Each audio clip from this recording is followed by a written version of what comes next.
کاش میذاش منو، بهم میگفت ملیجکم، راست راستی دوست میداشت منو.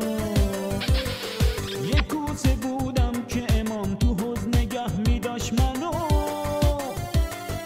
اما تو فاز ارتحال رفت سر کار گذاشت منو، اما تو فاز ارتحال رفت سر کار گذاشت منو.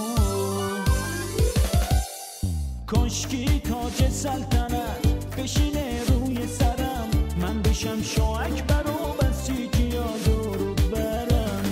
کاشکی تاج سلطنت بشینه روی سرم، من بشم شاه اکبر و بسیجیا دورو برم.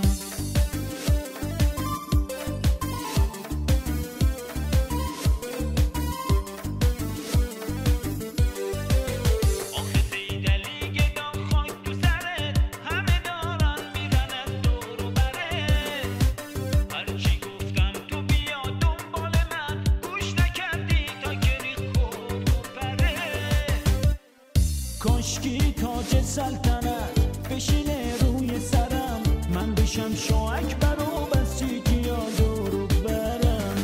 کاشکی تاج سلطنت بشینه روی سرم، من بشم شاه اکبر و بسیجیا دورو برم.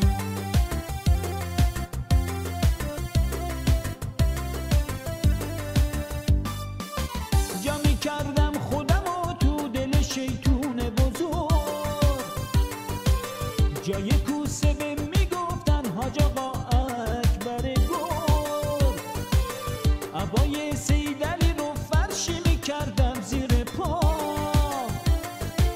اما من خوب میدونم بار حواس آرزوام.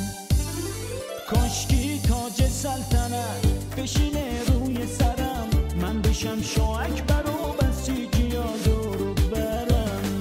کاشکی تاج سلطنت بشینه روی سرم، من بشم شاه اکبر